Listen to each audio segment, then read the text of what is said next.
Hello everyone and welcome to Mathematics. So today's video will focus on everything you need to know on applications for this chapter, quadratic functions. For applications in this chapter, or technically it's the K-part questions of this chapter, I will categorize them into two main groups, right? So the first group is how do we sketch a quadratic graph.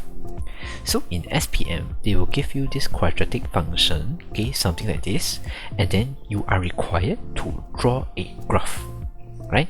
So now I'll explain this 5-step method to help you on this, alright? So the first step is to check the value of A.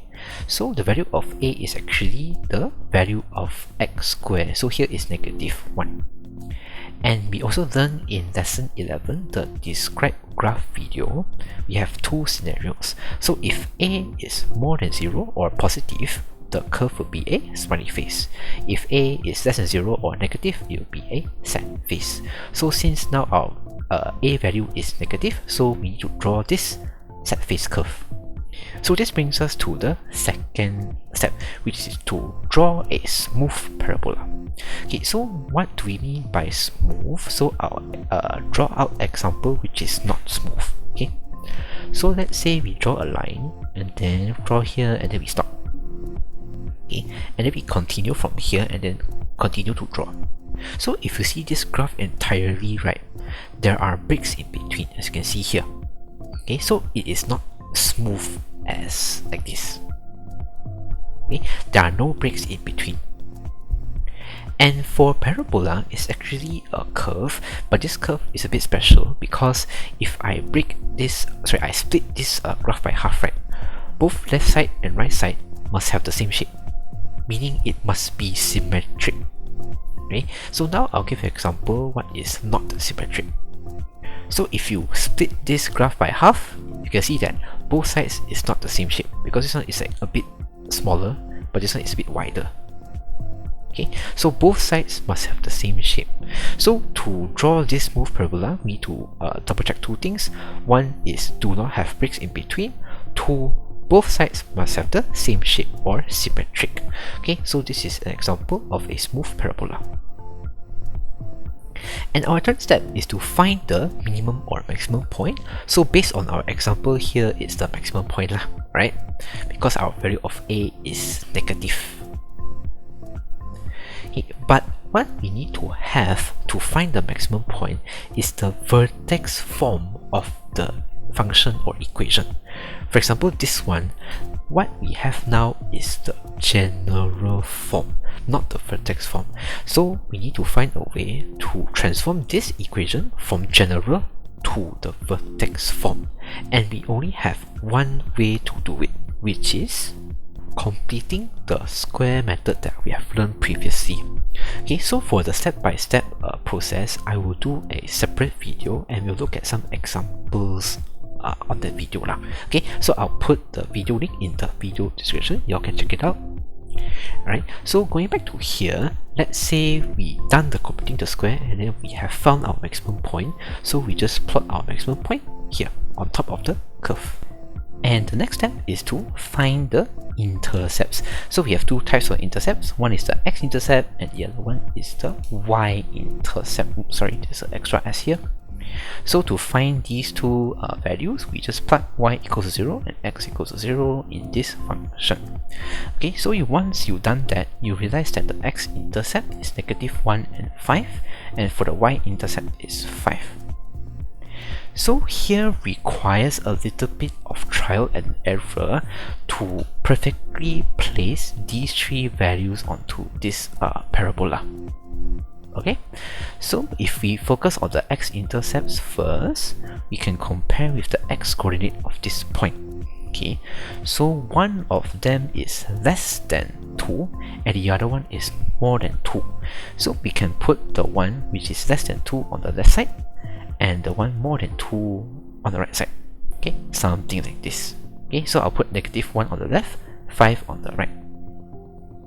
Okay, and then for the y-intercept, our value is 5, so we can compare the y coordinates of these points to place the value 5.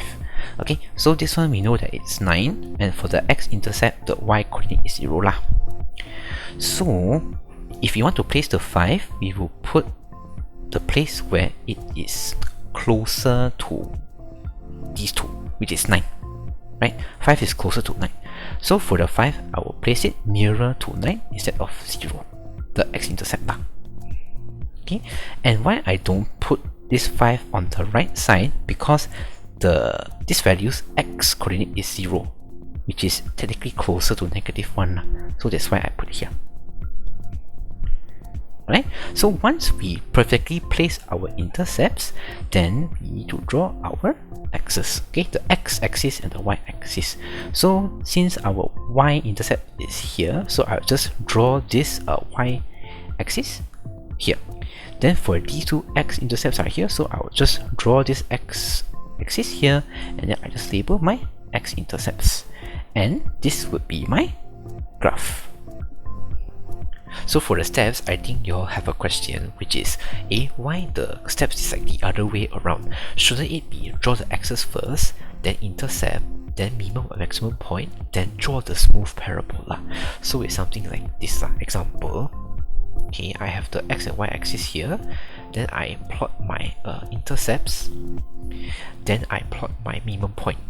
Okay, then I join these points to form my parabola. Okay, but what you see here, right, is you can see that the curve is not a parabola. If you split this graph by half, it's not symmetric. So when this happens, what we do is usually rub off the whole graph and then redraw again. So imagine if it's in exam, it will waste a lot of time. So that's why for drawing the parabola, I put it in the second step. So we draw the parabola first, because that's, I would say, it's the most time consuming part lah. So to avoid that, we draw this smooth parabola first, then we only add the things that we want, like the minimum or maximum point, intercepts, and the axis. And the second group of questions is the real life scenario questions, like for example this one lah. So let's say we have a tunnel here, and it's the shape of the parabola, so it's the graph they have drawn just now. And you can see that for part A and part B, it says find the maximum height of the tunnel, or find the width of the tunnel. So now the question is, from these scenarios, how do we translate it to the things that we have learned? Right? So what I realized for these kind of scenarios, right, they will only require us to find these four information. So the first two relates to the minimum or maximum point, which is the x coordinate and the y coordinate. And the other two is the x-intercepts and the y-intercept. Okay, so let's dive into part A. So now they are telling us to find the maximum height. So let's draw this diagram out first. Okay, so assuming the tunnel shape is the parabola, okay, and then the road is the x-axis. So from this diagram, the maximum height should be this line, right? And to find this height, technically we need the maximum point of the curve. And to find this height, based on this point, we will need the y coordinate, right? Because if let's say this is the y axis, right, the y coordinate would be here, which actually represents the height of the tunnel. So here, this question, part A, indirectly tells you to find the y coordinate of the maximum point. Okay, so this is an example where from these scenarios, how do we translate to the things that we have learned? So one of the ways is to draw the graph out lah, so you have a better understanding of what the question wants. Alright? And the second part, part B, it says find the width of the tunnel. So the width is actually this lah. Okay, so to find the length of this line, technically we need the coordinates of these 2 points, which is actually the x-intercepts of the curve. So once we have the coordinates of the x-intercepts, then we can find the length of this line. Okay, so another example where the question will indirectly ask you to find the following information. Right, so the better way is, for me, I would say draw the graph out so you can have a better understanding what does the question wants. Okay, so for this topic, I will do more extra videos, so you all can go to the video description to find the links lah.